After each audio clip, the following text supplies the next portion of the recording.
Hello everyone, ObiVanDamme here and welcome back to Let's Play Lords and Villains. In today's episode we are going to do three different things. First of all, comment of the day. Second, we are going to finish the interior of our manor, which you can see is at the moment pretty empty. And third thing is we are going to talk about the in-game economy. How I plan to balance it, what you need to do to make sure everything is running smoothly, and some other options that are available and that some of you people in the comment section already pointed out. Some of the stuff I figured out myself but did not try it because it didn't sound right to me. We'll talk about that later. Let's start with the comment of the day. Comment of the day is from Very. He said, or she said, I don't know, you forgot about barrel rails for beer in your warehouse, and that's absolutely correct. We even had space for it, but for some weird reason I put storage in there, ground storage. So let's get rid of these two. And instead we are going to build barrel rails on top of it. So we have barrels in our warehouse. Also, something I noticed that I completely forgot was a wooden fence in here. No, not wooden fence gate. Right here, so people actually have a pathway to the storefront. Okay, so speaking of the storefront, we want to finish the manor. We have the main entrance over here, but I would like to have another pathway right here. Again, this will be replaced with roads, most likely, once we are done, or once they release with hopefully the next update. Let's speed up the game. Okay, so now we need the remaining stuff in our manor. First of all, let's check. Oh, there is already a beer barrel. Why do we have a beer barrel? That's a pretty good question. Is this set to sockage? Or soccage is, apparently it's a French term. That's something I was told. Not sure if I can remember to always name it that way. Okay, so now we even have a beer barrel in our warehouse. Look at that, isn't that lovely? Food, silos, grain, ground storage, all of this stuff. We have 3 of these empty, 4. Sure if that's enough, we'll see. Okay, so that all is lovely. Let's continue. First of all, I think I would like to remove all of these trees.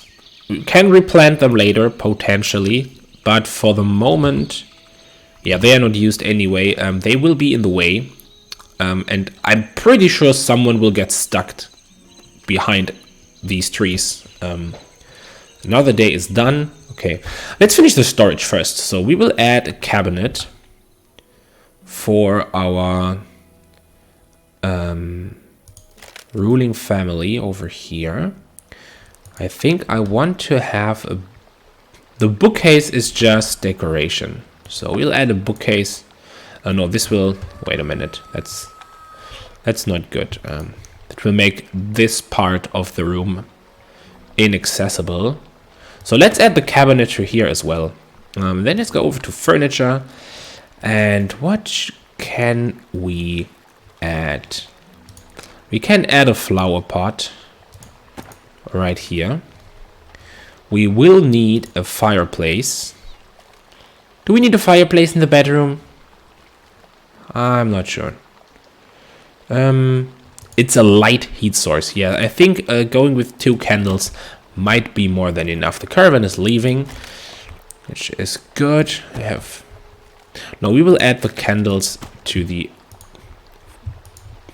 this side of the bedroom, and then we can give everyone a cabinet or maybe a bookcase. Well, we have 3 spots left for these decorative items, so that's fine for the moment. You know what I would really like to see in the game? Some kind of rugs that we can put on the floor. The moment everything is just wood and stone, we have grass and dirt, but nothing that's potentially made of hide or leather that we can use for decoration. That would be awesome. Yeah, the decoration is really a bit... Maybe we have something and I just didn't realize. No, we don't. No, we don't. We have jack-o'-lanterns. Oh, we can add jack-o'-lanterns to the front of our doors. That looks okay. So let's add the kitchen. For the kitchen, we need to go to... The easiest would be potentially that shortcut. We need a cooking table and we need a cauldron. Right here. And then we will add a crap ton of shelves. We will not need barrels in the kitchen. We have barrels in the warehouse, and I don't think the ruler family or the AI in general is at the moment smart enough to move food from this barrel to barrels near the cooking station for efficiency reason. They will always run to here and back, and the barrels in the kitchen will most likely always be empty unless some of the taxpayers decides to put their tax food in these barrels, which I think they won't, unless we mark this area as a warehouse. I don't know. Shelves in the kitchen look good. So now we have this hall, and that hall needs furniture, and I would like to have the fancy good wooden table that needs 10 planks. The expense needs gold ingots. We want that later, but we don't have gold ingots yet. So we will go with the good wooden table for the moment, and we will have 2 of these, like that. And then upholstered chair that uses silk. I'm not sure if we have enough silk at the moment. Let's go with the good wooden chairs. We have 4 of these right here. And then we will have the upholstered chair right here. That's for the lord and the lady. I usually like to sit next to my wife, but I know that in medieval times they usually sat at the opposing ends of the main table. So that's this. And now all we need is actually maybe another flower pot for decoration. Oh, we can add flower pots. In this long hallway right here. Everyone will get one, and then we need a bunch of candles. I have candles in... Candles can be walked on, right?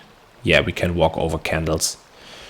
So in that case, let's just add 4 candles each side of the table. Something like that. We also might need candles in the hallway. Maybe we'll have 1 right here. Can you walk over flower pots? We can, but that looks weird. Yeah, let's add 2 flower pots next to the doors of the main room. And then a bunch of candles. We'll have 1 in here, that should be fine. 1 on this edge. And maybe 1 in these corners. That should be... Oh, this does not line up. Oh, this would be the corner, and yeah, this would line up. I like that. I like the symmetry of that. No, it doesn't line up with these candles over here. But you know what? It can. Here's what we'll do. Here's what we will do. We'll remove these, and we will move all of that over by 1. So let's go to the good wooden table. Remove these. Remove that. Put the table in here. Good chair right here, right here. Remove that. And then upholstered chair will go right there, right here. Now everything is symmetrical. We have this nice open space here. I like that. Okay, so this should make for a pretty nice manor once it's completely done. So while we wait for that, we now have tax payment day, a caravan arrived, that's all lovely. We now have to make sure to react. Oh, they did not finish harvesting all of the rice. That is not good. Is this... Wait a minute, what's... Oh, that's dogs, right? I thought they were chicken. Okay, that's the doggies. Okay, fine. We only still have one chicken. That's not really much. No, all the rice is dying, which is not great. Yeah, aren't there 6 people in this family? Why is there just one person working? That makes no sense. There are no construction orders. So one person is at the market. That makes sense. Okay, now we have 3 people working. You were at the market. You are cooking. There's still one person left that's doing potentially nothing. 1, 2, 3, 4. Yeah, that's kind of weird. Lots of rice is dead. How much rice did you have here? 186. Okay, that's great. Let's check the priorities. You should make rice grain. That's fine. Oh, someone is still responsible for the orchard over here. Yeah, but maybe that's what they did. Planting some trees. I'm not sure. I think it would make more sense for these people to own the orchard because the distance is a lot shorter. Yeah, that makes sense. Let's change that. We'll remove this, cancel ownership. We'll set this stewardry to you. You will get... You already have a lot of money, so I think we will just go with 10 copper. What was that? That was weird. 10. Okay, someone is low on money. Who is it? Oh, it's still this family. Yeah, because they still cannot sell stuff because they don't have stuff. Maybe the field is just too big. They are busy planting all the time. They do not spend any time selling stuff or flailing this. Well, it's fine. We have lots of stuff. Oh, we even have sausages. There's lots of rice. There's some rice grain, so they should have some. There's regular grain. Everything else is empty. Yeah, I'm not sure what they are doing all day. I think the field is too big. We need to monitor that. Okay, so while we monitor this family and see what's happening, let's check the money. 56 copper. We can just give them some. And with granting some money, we are at the third topic for today's episode, which is the economy. So, okay. The economy in Lords and Villeins is, to be honest, it seems quite complex. Or it is quite complex with all of the different families interacting with each other. You can see what's going on here on the marketplace with all these icons floating around. So I like this system where the families own stuff and trade with each other compared to the regular economy implementations that you have usually in colony builder games, where you basically you own everything as the commander of the colony or the king or whatever you are in the specific game. You own every single resource, and the families, they don't exist. They are just people in the colony, and they can use every resource basically for free. That's the what some people call the communist implementation of an economy where everything is owned by everyone, and we'll come to that later, but you can do that in Lords and Villeins as well, but I don't like to. So how I try to tackle the economy is the following, and that's what we are going to do in the upcoming episodes, because the village is actually already pretty big. I might I might want to change some of the housing layouts because they look pretty samey, to be honest. So you can see the foragers over here, the foragers over there, and also the farming family down here. They basically all have the same house, and it's not that interesting to look at. The tailors look a bit different. Oh, we have even more of these over here. So that's all looking the same, and I don't like that. There was also a comment pointing that out, but I will demonstrate you can make good looking houses and villages in this game. It's amazing. It lacks a bit decoration, but that's it. So the menu looks interesting. I really like the brewery, even though it's the same basic layout. But just with all this brewery stuff in the backyard, it looks quite interesting, to be honest. So that's what we're going to do. Where were I? Man, I'm not structured today. I'm sorry. The economy. So what I would like to do is the following. To make sure our colony survives, we need to do 3 things. First of all, we need to make sure we produce more food and more firewood than our villeins plus the king consume. If we can produce more food and more firewood than we are consuming in total, that means we can survive. That's basically it. All other production is just responsible for transferring money from one family to the other one. The only items you really need to survive are food and firewood. To some extent, clothing, because we now have freezing in winter, but as long as everyone has a fireplace nearby and firewood, they might not work as efficient as they do during warmth or when they have clothing, but they will not die. And that's the main goal. Make sure no one dies of starvation or freezing, and that can be done with food and firewood. Second thing you need to make sure for your colony to survive that has to do with the inn and the Caravan Marketplace. So what you need to do is you need to make sure that you always, or that in total, you do not lose money. There is a certain amount of money circulating in your village, and if that amount of money does not drop, you are fine. If you at some point run completely out of money, the economy will come to a halt because no one will be able to exchange goods with each other. That's what the money is needed for. You don't need to generate money. So it's not like you need to try to sell stuff to the caravan all the time, make money through the inn so that the amount of money circulating will increase to become crazy rich. Maybe that changes with the nobles update. They might have an incentive to get rich.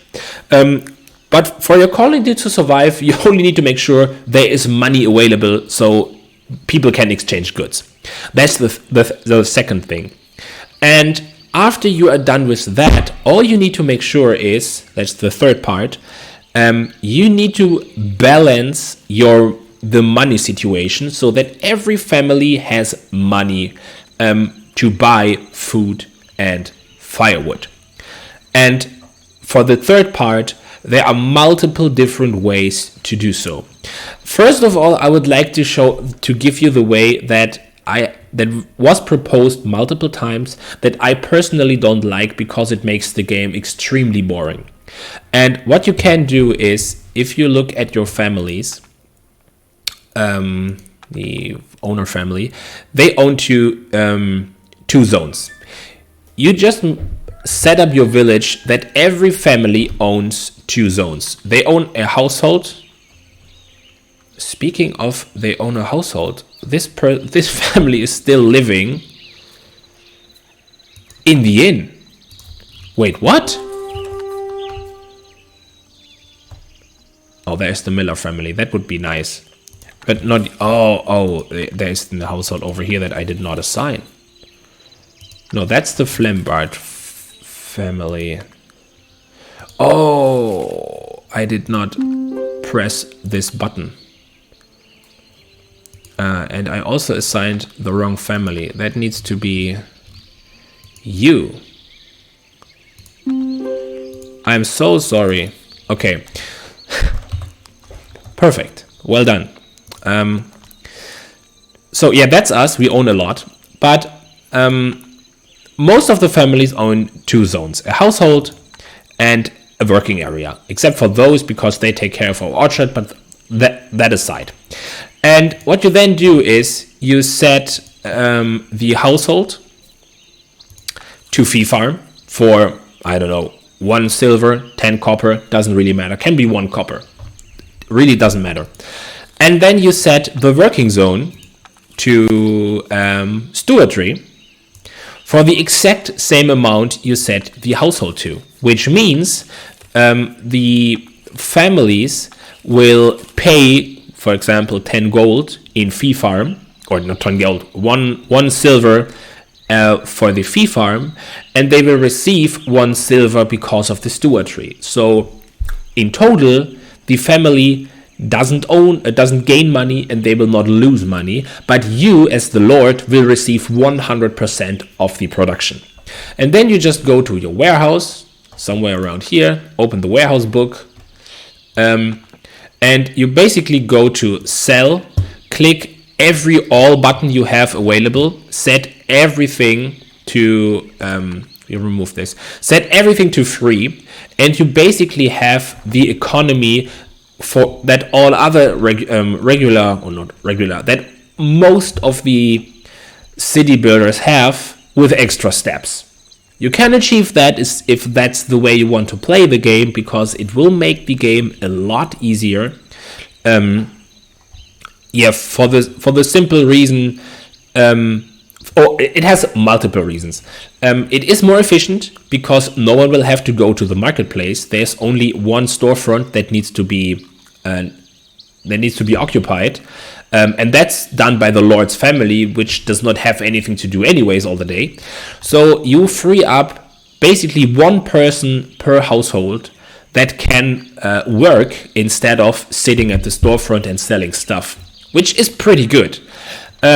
And also, since everyone has everything available, you don't need to make sure that goods are traded with each other and people actually have money, because they will just get wood and food for free. And you can just keep all the remaining stuff. You have a good overview over what your city produces in total, because everything that is produced actually shows up on the left. It's a pretty easy system, but you will recognize if you try to play that way, it will get boring, because you have nothing to do. No one will starve, no one will die, everyone will have everything available, and there's just no point in you being here. You have to set the warehouse some time. You can set it to 999.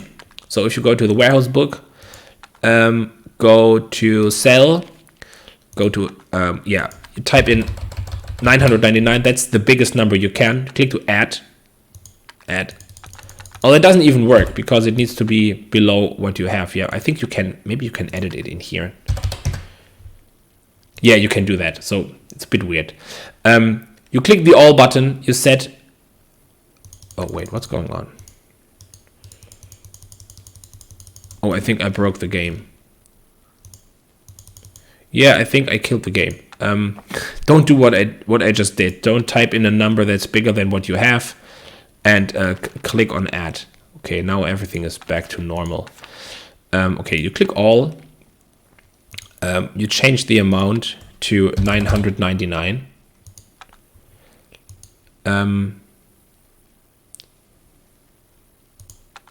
You can maybe offer that to caravans. That's also fine.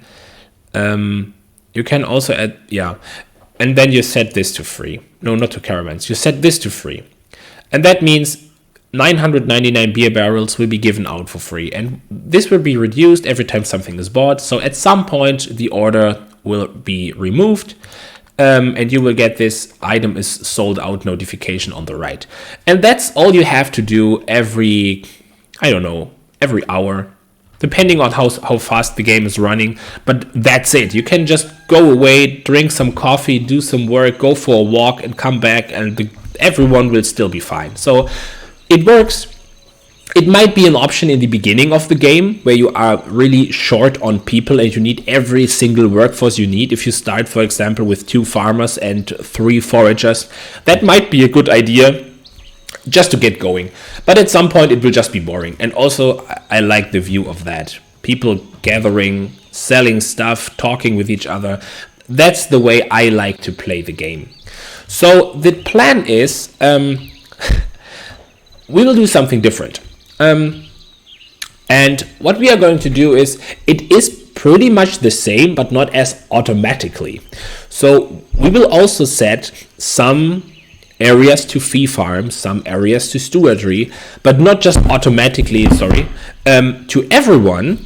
But what we are trying to do is we will extract money out of the rich families, and we will give the money back to the poor families, and then they will redistribute the goods or the money themselves by buying and selling stuff. And that way, the lesser, if we need to change taxes less often, or give money because of to someone, as we did for the farmer family because they were poor, the better job we did in balancing the economy. And it is extremely difficult, but it should be more or less possible to have a perfectly balanced economy. It is, as I said, extremely hard, because especially if you do not rely on caravans or the inn, the amount of money will stay the same, or it will just grow really, really slowly, which means as soon as one family makes a profit, another family has to lose money. That's basic mathematics. So balancing that is really hard, but it can be done. And we already did a good start, I think, on that, because the richest families were, I think, the foragers and some of the farmers. So what we did is we set this fee farm to 50. And if we now take a look at their money account, they are losing money. They were at 11. They are now at 9. So at the moment they are losing money, which is good. Because other families might need it. And what you can do that way really is you can go to the poor families that potentially even don't have an option to make money because there's nothing they can sell. For example, the blacksmith or the I think the blacksmith is the only one who really does not have someone who buys stuff. People should buy the tools. But yeah, there are some professions that tend to be poorer than others because the amount of items they can sell is really limited. Blacksmith is one of them. Might also happen to the baker because bread is usually pretty expensive. And they're at the moment without someone that actually wants to make excellent food. You can look at the tutorial book for cooking. There is a good meal which either needs meat or animal product and pastry or grain. And so here the ingredient categories are fixed, and the only category for pastry at the moment is bread.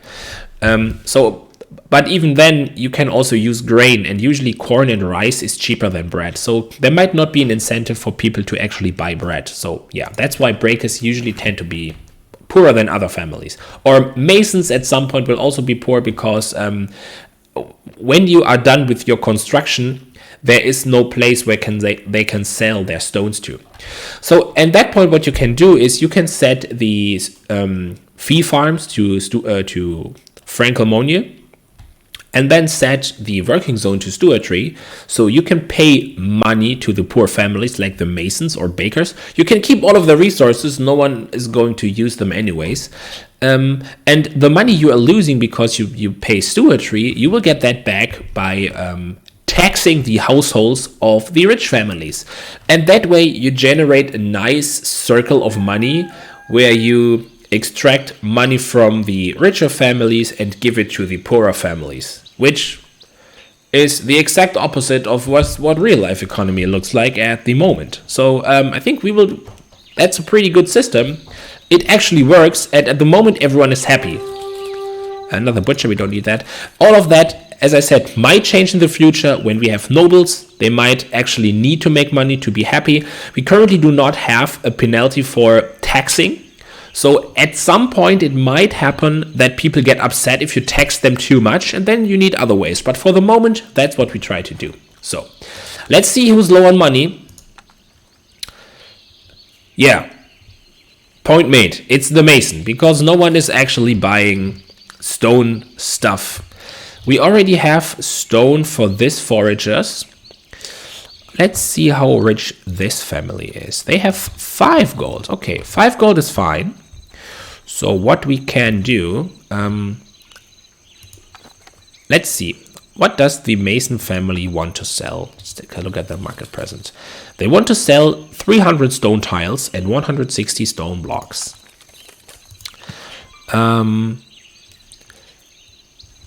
Let's check out what this stuff actually costs. Material. Oh, stone blocks, stone tiles. Yeah, we want to make blocks. That's way more expensive. But we'll do this in the next episode. Thank you very much for watching, and I will see you next time. Goodbye.